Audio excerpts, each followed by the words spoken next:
यवतमाळच्या वणी तालुक्यात मोठ्या प्रमाणावरती कोळसा खाणी आहे, त्यामुळे या भागामधील नागरिकांना विविध आजारांनी जखडले।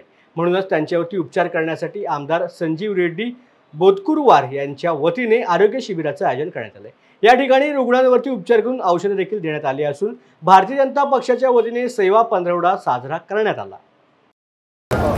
वणी विधानसभा क्षेत्रात भारतीय जनता पार्टी वणी विधानसभेच्या वतीनं महाआरोग्य शिबिर मोठ्या प्रमाणात आपण या ठिकाणी आयोजित केलं आहे।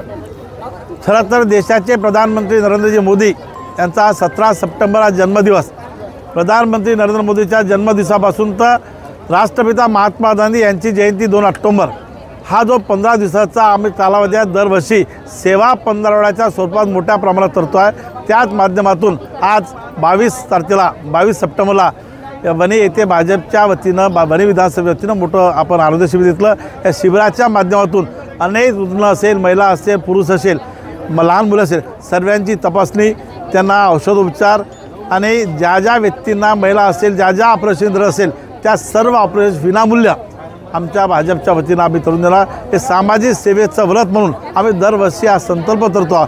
या माध्यमातून अनेक आजार असेल, मग महिलांना गर्भाशय आजार असेल, स्तनाचा कॅन्सर असेल, पुरुष बांधवांचं ऑपरेशन, हायड्रोसिल असेल, जेवढ्या सुविधा ज्या ऑपरेशन आणि विशेषतः नेत्र त्यांना चष्मा, डोळ्याचा आजार आहे, चष्मा आहे, या सर्वांचं ऑपरेशन विनामूल्य आमच्या भाजपच्या महाशिबिराच्या माध्यमातून होणार आहे। त्या सर्व पेशंटला आम्ही दत्तामेध्ये उच्च शिक्षण व संशोधन संस्था, अभिमत विद्यापीठ, सामाजिक मेधाला घेऊन जाणार, तिथं ऑपरेशन करणार। तज्ज्ञ चमू आहे, एक्सपर्ट चमू आहे, त्या विषयाचे तज्ज्ञ आहे, मेडिसिन तज्ज्ञ असेल, MS सर्जन तज्ज्ञ असेल, त्यांच्या माध्यमातून ऑपरेशन सुविधा होत त्या पेशंटला आम्ही पुन्हा वणीला त्यांच्या गावापर्यंत विनामूल्य पोहोचवून देणार आहे। हे आमचा सामाजिक संकल्प आहे, या आमचे व्रत आहे, हे सामाजिक बांधिलकी आहे आणि भारतीय जनता पार्टी नेहमी अशा बाबतीत आदेश असते, हा आमचा प्रयत्न आहे। धन्यवाद।